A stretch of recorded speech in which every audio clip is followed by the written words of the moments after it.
Shalom à tous, bienvenue dans votre émission VRP. Et donc aujourd'hui nous avons fait la surprise au pasteur Samuel Acholo. Nous sommes dans l'église Saint-Tonnerre Tabernacle. Shalom mon pasteur. Amen, shalom bien. Alors aujourd'hui avec le pasteur Acholo, nous allons parler du mariage. Alors pasteur Acholo, qu'est-ce que tu nous réserves sur notre thème le mariage ce matin? Ce matin, le thème que nous allons aborder, c'est sur le mariage. Parce que le mariage, aujourd'hui, est devenu une chose presque impossible. Vous allez voir un chrétien qui peut dire qu'il est né de nouveau, rempli du Saint-Esprit, mais qui a du mal à se marier. Et plutôt, la Bible dit quoi? La Bible dit que cherchez premièrement le royaume des cieux, et le reste vous serez donné par-dessus. Pour quelqu'un qui a le Saint-Esprit, quelqu'un qui est né de nouveau, mais a du mal à se marier, pendant que le mariage, c'est le reste que Dieu doit nous donner par-dessus. Vous voyez? Raison pour laquelle nous voulons aborder ça, parce qu'en réalité, le mariage n'est pas quelque chose de très difficile. Le mariage n'est pas quelque chose de presque impossible comme nous le pensons. Alors, le mariage, c'est quoi? Le mariage, c'est une union entre deux personnes. Et c'est l'institution que Dieu avait instituée dans le jardin d'Éden. Et c'est Dieu qui a donné premièrement la loi du mariage. C'est-à-dire que vous devez vous marier. Et le mariage, c'est un symbole. C'est-à-dire l'accord. Par exemple, le frère peut aborder une sœur. Alors, la sœur, c'est à elle de prier, de demander la volonté de Dieu. Et ensuite, deuxièmement, ça arrive chez les parents. Les parents doivent voir si celui qui vient est sérieux. Alors les parents, leur problème, c'est de donner simplement la permission, l'accord. Vous voyez? Et ensuite, le pasteur, lui, il n'a pas la permission à donner. Le pasteur n'a pas de permission à donner. N'a pas de permission à donner. Le pasteur n'a pas l'accord à donner. Le rôle du pasteur dans le mariage, c'est simplement la bénédiction. La bénédiction nuptiale. Voilà. Le pasteur, son rôle, c'est seulement ça. Vous voyez, si chacun reste dans son côté, vous allez comprendre que le mariage n'est pas difficile. C'est que le pasteur veut jouer le rôle des parents. C'est là le problème. Ce n'est pas au pasteur de dire oui ou non. C'est à la sœur. Et vous allez remarquer aujourd'hui, surtout parlons un peu des églises du message. Aujourd'hui, un frère qui veut épouser une sœur va voir le pasteur. Pasteur, je veux épouser la sœur X. Et le pasteur se met à compliquer. Je me demande si c'est le pasteur qui va épouser la sœur ou c'est le frère. Je me demande si le oui ou le non doit venir du pasteur ou de la sœur. Vous voyez? Voilà que les pasteurs faillissent. C'est ce qui a fait à ce que le mariage devient compliqué. Or, le frère qui aimait la sœur, en réalité, le frère devait d'abord aborder la sœur. Le frère voit la sœur, le frère propose à la sœur, parle à la sœur de sa vision. Et ensuite, c'est à la sœur de réfléchir, de prier, de demander la volonté de Dieu. Il dira au frère, donne-moi quelques temps. Le frère prie, la sœur prie, elle prie. Et si elle est conduite, elle voit que c'est bon, ça ira avec le frère. C'est là que la sœur vient voir le frère pour dire, frère, ta proposition, j'ai agréé. Donc ça se passe entre deux personnes. Entre deux personnes d'abord. Ensuite, le frère, maintenant, comme le frère Branham dit qu'informez votre pasteur dans les moindres détails, c'est là maintenant que le frère ira voir le pasteur. J'ai causé avec la sœur X pour la proposer, elle est d'accord. Donc nous voulons rentrer dans ce processus-là. Et c'est au pasteur d'appeler les deux, de les conseiller et les orienter. Donc le pasteur, c'est ça son rôle. Ensuite, le pasteur les oriente jusqu'aux fiançailles. Avant les fiançailles, le pasteur leur conseillera d'aller voir les parents de la sœur.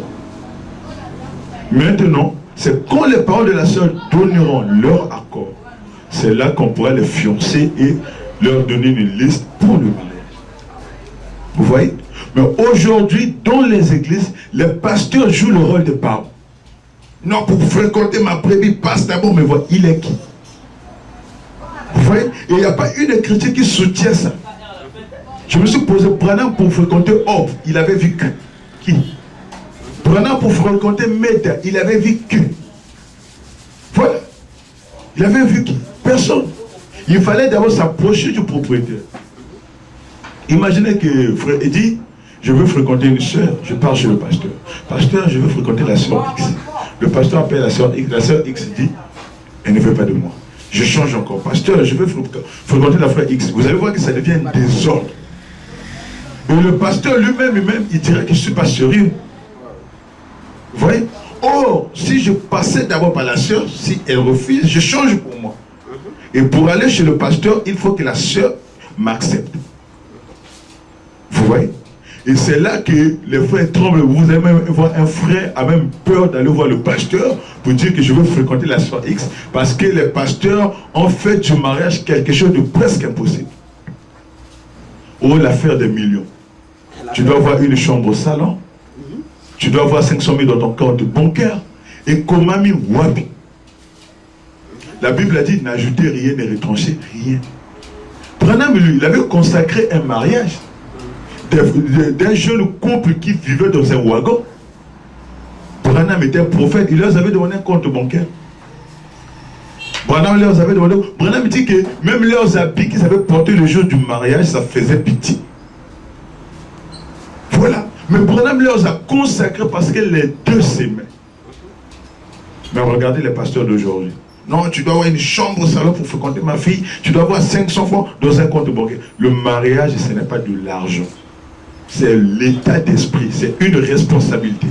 Quelqu'un peut avoir l'argent, mais n'a pas la responsabilité. Il n'est pas responsable. Et la fille d'autre, quand elle rentrait dans la maison, ce sont les gifles, les coups de poing. Voilà. Et il cachera son salaire à la sœur.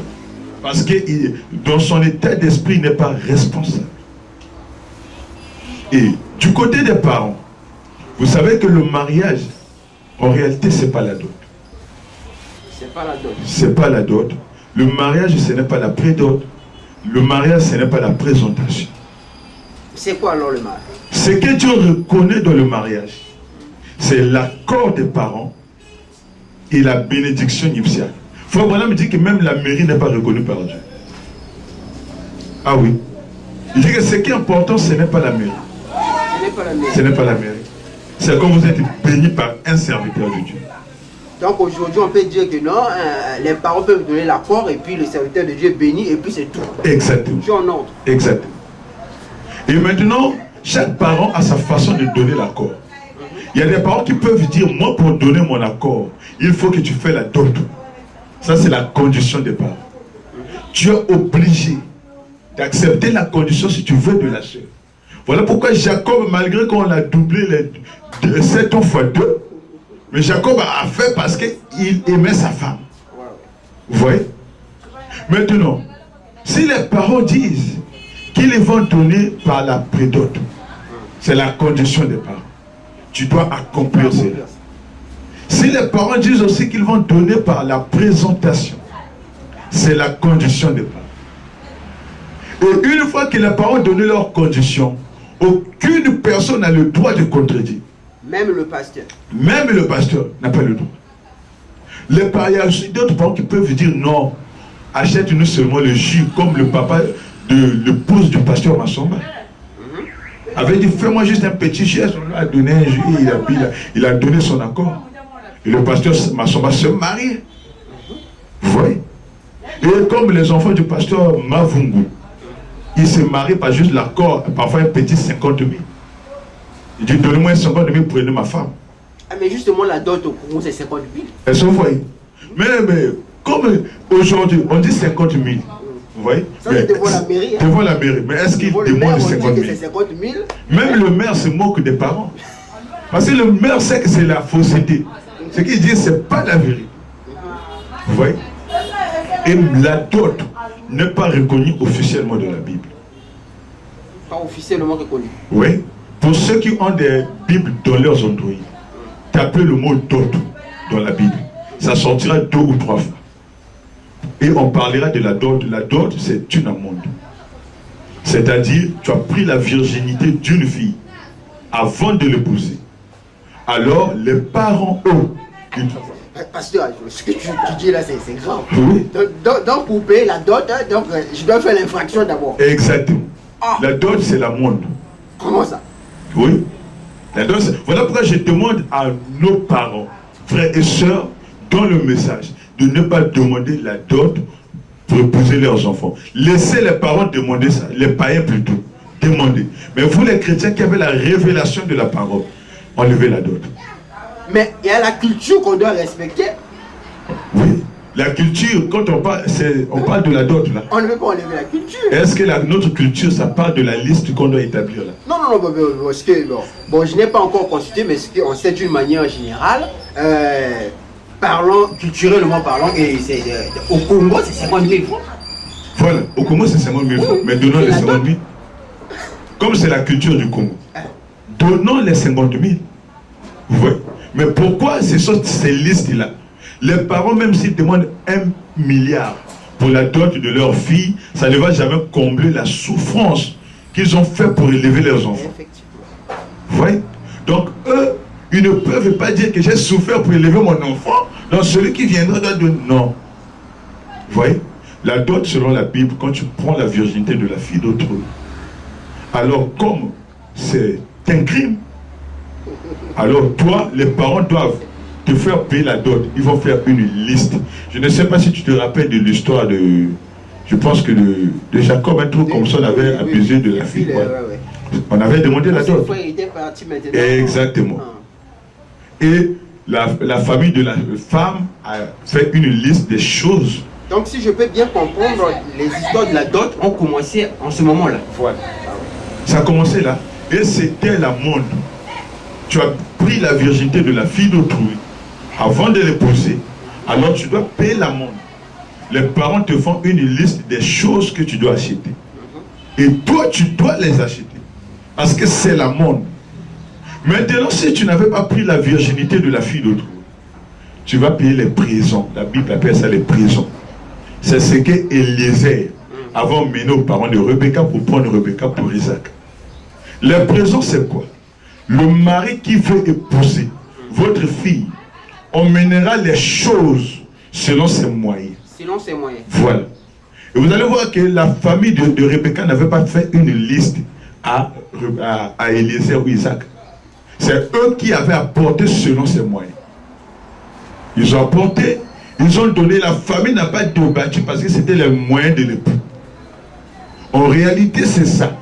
Bon, imaginez que la fille d'autrui, elle a fait le désordre dans le monde, hein, elle a volé sa virginité gratuitement. Elle vient dans la parole et un frère qui n'a même pas joué d'elle, on l'oblige la donne. Pour quelle raison? Pour quelle raison? Voilà. Et la majorité ont vendu leur virginité. Elle arrive dans la parole, oh non, moi, il faut la dot. Non, la dot, ce n'est pas pour ceux qui ont déjà vendu leur virginité. Toi, le frère n'a pas touché à ton corps, tu as vendu ta virginité chez les païens. Et tu viens dans la parole dot. Donc la dot, en réalité, pour nous les croyants, si le frère avait pris la virginité de ta fille, tu lui fais une liste, il paye la dot. Donc si le frère n'avait pas fait une liste, mon fils, emmène-moi tout ce que tu as. Ça c'est pour les gens qui sont dans le message. Pour les croyants, la Bible, ça concerne tout le monde. Vous voyez? Maintenant, rentrons seulement dans le message. Frère Branham, quand il a prêché sur le mariage, le choix d'une épouse partout, il n'a jamais parlé de la dot. Je crois que nous sommes clairs. Oui. Branham n'a jamais parlé de la dot. Vous voyez? Or, le message n'est pas seulement pour les Occidentaux, même pour les Africains. Apocalypse 14, verset 6, je voyais un autre ange qui volait au-dessus des cieux avec un évangile éternel pour l'annoncer à toute langue, à toute tribu, à toute nation. Donc le message de William Branham, c'est pour tout le monde. On ne dira pas que non, eux, ce sont les Occidentaux, eux ne voient pas la dot, non. Le message, c'est bon. Le message vient pour abolir les creeds, les traditions, tout ça. Pour nous faire reposer dans la parole. Vous voyez? Donc, et les pasteurs disent qu'il y a d'autres pasteurs qui attrapent même les cartes magnétiques des frères. Comment ça? Oui, dans Brazzaville. tu veux fréquenter ma fille, donne-moi la carte monnaie. Et le pasteur commence à gérer. Il y a d'autres pasteurs qui disent que j'ai souffert pour encadrer cette fille dans la parole. Donc toi, pour l'épouser, tu dois m'acheter la veste. Oui, ici à Brazzaville. Il y a d'autres pasteurs qui disent que pour épouser ma fille, pour la fréquenter, les diacres doivent aller dans ta maison pour vérifier les choses qui sont. C'est ce que le pasteur de mon épouse a fait. Ah bon? Ah oui. Là où j'ai pris mon épouse, ils ont dit ils doivent envoyer le diacre. Ils ont passé par la vérification. Moi aussi j'ai dit je ne reçois pas le diacre chez moi. J'avais refusé. J'avais dit senti parole. Ils m'ont demandé de montrer en espèces l'argent que j'ai déjà. Ah oui. J'ai dit je ne montre pas. Je ne montre pas. Parce que votre processus c'est déjà anti-parole. Je dis je ne montre pas. Vous voyez, on nous donne des conditions qui ne sont même pas. C'est tout le mariage est devenu compliqué.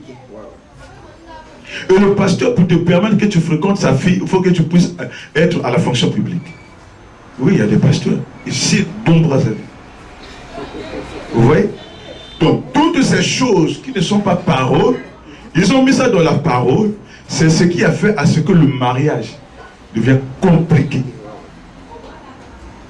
Si on enlevait toutes ces choses, frère dit, le mariage n'est pas compliqué. Le pasteur devait même accompagner les frères qui n'ont pas les moyens. Le frère veut se marier, il n'a pas assez de moyens. Le pasteur peut aller même causer avec les parents. Pourquoi compliquer sur la dot? Acceptez-moi un geste, tout. Frère, si on arrange côté mariage, il n'y aura plus de rétrograde dans le message. Tu n'entendras pas que le frère du message a volé dans le marché. Tu n'entendras pas que le frère du message a fait un détournement. Seulement tu entendras que le frère intel s'est rétrogradé, il était tombé avec une femme. Tu entendras seulement la sœur intel s'est rétrogradée, elle est tombée avec un homme. Parce que le mariage est devenu compliqué. Et ma soeur peut mon chine à ma frère. Oh, c'est toute cette histoire. Ah oui. C'est tout ça. Les sœurs, vraiment c'est compliqué. Et les pasteurs arrivent à dire qu'une sœur peut fréquenter deux frères. Comment? C'est une parole. Une sœur peut être proposée par deux sœurs, mais ne peut pas être fréquentée par deux sœurs. C'est un désordre. Par deux frères. Deux frères peuvent proposer une sœur, mais deux frères ne peuvent pas fréquenter une sœur. Mais la différence entre proposer et fréquenter, c'est comment? Proposer, c'est déposer un dossier. Tu déposes le dossier. Voilà. C'est comme un boulot, non? Et la bonne ordre de vie. Voilà. La sœur, elle est là, elle vérifie. On n'a pas encore donné la réponse. Quand on donne la réponse, on rentre maintenant de la fréquentation. Voilà. Et maintenant, quand le dossier est réglé, est validé, alors d'autres dossiers sont faits. On rejette, non? On rejette. Mais voilà. Si toi et mon père déposé un dossier pour être DG quelque part, si on te prend déjà, mon dossier, on fera quoi? On va rejeter. Bien sûr. Mais est-ce qu'on va dire, bon, vous deux, on vous prend, vous êtes des DG? Non. Du coup, une sœur ne peut pas fréquenter deux frères. Exactement. Et voilà pourquoi aujourd'hui, il a dit, on doit prêcher la parole telle que Frère Branham l'a laissée. Telle que Frère Branham. J'ai quelques citations ici que j'ai notées. Et vous allez voir aussi dans le mariage, parce qu'on a fait des méli-mélo, il y a des n'importe quoi, on oblige la dot, on augmente le montant. Alors, cela fait à ce que les frères vivent maintenant dans l'impudicité. Vous allez voir dans la fréquentation fiançailles, les frères tombent déjà ensemble, ils s'embrassent. Voilà, on dit quelque part, il dit que dès que vous vous embrassez, vous commettez un acte sexuel temporel. Voilà, il dit que vous commettez un acte sexuel temporel. Et il y a des frères, il y a des soeurs qui disent, moi j'irai prendre mon frère dans le monde. Je le convertis. Je le mets dans la parole. Il y a aussi des soeurs qui disent ça. Mais si on dit parole, de part et d'autre. De part et d'autre, est-ce que c'est l'homme qui convertit? C'est Dieu. C'est Dieu. Quand tu l'as emmené, qu'est-ce qui prouve qu'il est converti? Il n'est pas venu pour ton Dieu. Il est venu pour qui? Pour toi. Mais est-ce qu'il vivra la parole? Non. Vous voyez? Il faut vraiment dire, donc soyez certains de Dieu. Le paragraphe 5 à 8. Je fais un résumé. Comme vous voyez ici, il dit, et jamais un croyant ne devrait épouser un incroyant. En aucun cas. On devrait toujours se marier entre croyants. Entre croyants. Et Frère dit dans la brochette, et tu ne le sais pas, quand vous prenez du paragraphe 85 à 88, quelque part Frère Branham dit que lorsque Israël a fait un mariage mixte, Dieu ne leur a jamais pardonné ce péché. Quand un frère sort déjà pour aller convertir un païen, une païenne ou une soeur sort pour aller convertir un païen, emmené dans la parole, c'est un péché. Mais si ça prend quand même un peu de temps, bon, disons, bon, là le frère est maintenant déjà frère. Non, si au fait... Pas si, automatique quoi. Non, que ça soit automatique ou pas, c'est un péché. Le païen doit venir à Dieu pour la parole. Bon, au fait, c'est le but d'abord de sa venue. Parce que Frère Branham dit Dieu voit le motif, non? Non, motif et non. Voilà. Il est venu pour quoi? Pour toi ou pour Dieu? Vous voyez? Ruth a dit à Naomi, là où tu irais, j'irai. Là où tu demeureras, je demeurerai. Bon, maintenant je vous coupe pas la parole. Maintenant au cas où tu prends une païenne, tu emmènes dans l'église, mais tu l'as jamais dit que non, je vais te marier. Mais tu l'observes. Maintenant, tu vois avec l'évolution, bon, tu comprends que non, elle devient chrétienne. Maintenant, tu peux avancer. C'est un péché? Bien. Oui, c'est dans ces mêmes yeux-là qu'Akab avait vu. Vous voyez? Frère, toi tu es chrétien, tu es un nègre. Comment tu peux apprécier un corbeau? Il y a des sœurs dans l'église qui vivent la parole, qui s'habillent bien. Bon, toi, tu as déjà l'idée que tu as vu cette fille qui se maquille, qui fait ceci, bon, tu veux l'emmener dans la parole sans la dire que tu vas l'épouser. Ensuite, tu l'épouses. Mais tu l'apprécies dans quelles conditions? Voilà. La profondeur appelle la profondeur. Ça veut dire qu'en toi, il y a les mauvaises choses qui se trouvent en elle. Non, on doit arrêter. Il y a nos sœurs qui se donnent à vivre la parole. C'est elles que nous devons épouser. Il y a nos sœurs qui se sacrifient. Une païenne, déjà quand tu appelles une païenne étudie l'attitude. Une fille peut savoir si tu l'aimes ou pas. Ah oui. La païenne va bien t'étudier. La manière que le frère la vit, même s'il ne m'a pas dit, c'est pour tel but. Et la païenne va venir. Non pas pour ton Dieu, mais pour toi. Et ce sont des sœurs où, plus tard, si le frère là ne l'épouse pas, la sœur se rétrograde. Parce que la sœur avait une vision, la sœur savait que le frère déjà l'appréciait. Et quand elle est venue, après tout à coup, le frère a épousé une autre sœur. Elle retourne dans le monde. Et ce sont les mêmes sœurs qui vivent une mauvaise vie dans le message. Parce que le frère lui a laissé, comme le frère l'a menti, tous les frères ne sont pas sérieux. Alors elle commence à coucher avec des frères, elle commence à coucher avec des païens. C'est à cause de ça. Pourquoi aller loin? Pendant que dans ce message, nous avons tout. Nous avons tout. Vous voyez? Donc le mariage, ce n'est pas l'argent. Le mariage, premièrement, si tu veux te marier, il faut sentir que c'est un poids qui vient de toi. Parce qu'on se marie pour deux choses. Pour remplir la terre, se multiplier, et pour fuir l'impudicité. Pour deux choses. Pour deux choses. Vous voyez? Maintenant, qui devons-nous marier? Vous voyez? On doit épouser premièrement une sœur qui est née de nouveau. Deuxièmement, il faut voir aussi la morphologie de la sœur. La morphologie de la Exactement. Chaque homme, les goûts et les couleurs ne se discutent pas. Chaque frère a ses goûts, a ses qualités. Vous voyez? Maintenant, il faut étudier. Est-ce que le goût qui est, la forme qui est sur cette sœur, est-ce que tu aimes cette forme? Il y a des frères qui aiment des sœurs qui sont grosses, qui ont des bonnes formes. Il y a des frères qui aiment des sœurs qui sont minces. Tu dois aussi veiller à ça. Parce que si tu aimes une sœur qui a une grosse forme, tu épouses celle qui est mince. Tu ne vas pas tellement l'aimer. Parfois, les sorties, tu ne feras pas avec elle. Parce que ce n'est pas ce que tu avais voulu. Et deuxièmement, quand tu vois qu'elle est née de nouveau, elle a une bonne forme que tu aimes, alors demande-toi, est-ce qu'elle a été faite pour toi? Vous voyez? Parce qu'une soeur peut être née de nouveau, mais parfois elle n'a pas été faite pour toi. Et oui. Comment savoir qu'elle a été faite pour moi? Voilà, c'est une bonne question. Vous voyez, on doit chercher par la prière. Et par la prière, Dieu te conduit. On ne se marie pas par les visions, les prophéties, les songes, mais c'est une conduite. Pour connaître ce qui est fait pour toi, c'est simple. Tu verras ta complémentarité. Exact. Tu verras ta complémentarité. Tu verras que là où tu t'arrêtes, c'est comme si la soeur est une suite de toi. Facilement, vous arrivez à vous entendre. Oui, moi, j'ai su que mon épouse était celle que je devais épouser parce qu'elle était ma complémentarité. Mon épouse, tout le temps de la fréquentation, je crois que je l'ai fait un dépôt qu'une fois. Mon père et mon nez. Ah oui. Si je l'ai envoyé des forfaits SMS, si je ne me trompe pas, seulement 2 fois. Si je l'ai envoyé les forfaits SMS, peut-être seulement, les forfaits Internet, peut-être seulement 2 fois.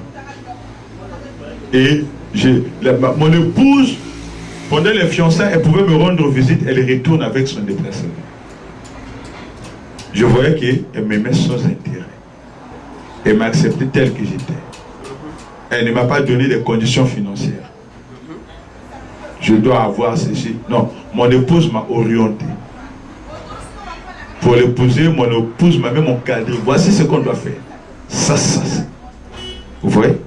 Donc, pour finir, je donne un message au pasteur. Pasteur. Brebis, il y a moins sur l'église, il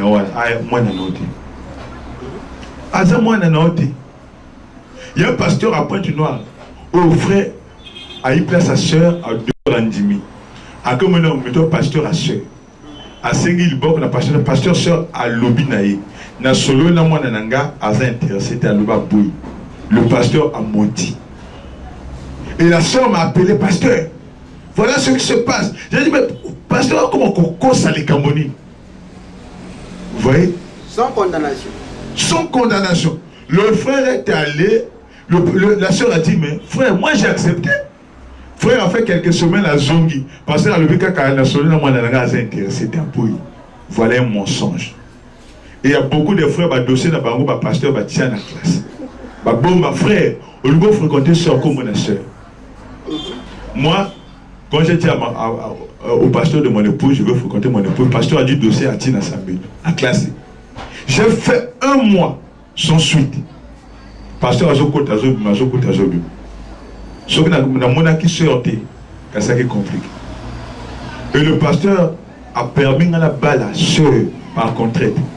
Il n'était pas d'accord jusqu'au fiançailles. Même le jour des fiançailles à Lobby, ce n'est pas moi, c'est parce que les parents donnaient leur accord. Il était contre eux. Le jour de mon mariage, pasteur a dit a provoqué mariage à qui? Tout ça pourquoi? Alga quitté. Oh non, mais moi c'est Nanga à qui moi n'est à mon thème. Au moins n'est à mon thème. Donc, comment ça moi dans mon thème, ça moi dans mon thème? Les parents de mon épouse étaient même partis voir le pasteur. Toi tu es qui? Nous les parents on a donné notre accord. Toi tu es qui pour compliquer? Donc pasteur, rôle nayo dans le bal. C'est seulement orienter les bien-aimés et les bénir à la bénédiction nuptiale. Et parents, frères et sœurs du message, vous les parents, ne demandez pas la dot. La dot pour le mariage de vos enfants. Mais si les parents insistent, la famille, les oncles insistent, réduisez au moins la liste. Réduisez la liste. Parce que le mariage, c'est pas la présentation, c'est pas la prédot, c'est pas la dot comme nous le pensons. C'est pas ça. Et je crois que si peut-être il y a d'autres questions, sinon, bon, moi je m'arrête là. Non, merci beaucoup. Donc, on était très ravis de recevoir le pasteur Samuel Acholo. Donc, si vous avez des gens à saluer, vous pouvez les saluer rapidement. Vraiment, je remercie d'abord le Seigneur Jésus-Christ. Et je vous remercie aussi parce que cette mission nous permet au moins de nous exprimer. Et je salue mon pasteur Bidézé, là où il est, allé au tabernacle, là-bas à Bifouti. Je salue son épouse, maman Exo. Et je salue tous les membres de cette tonnerre tabernacle. Je salue l'épouse de Dieu dans le monde entier, toutes les églises du message du temps de la fin.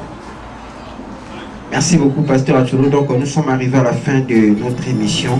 Rendez-vous au prochain numéro. Gardez-le sur la porte.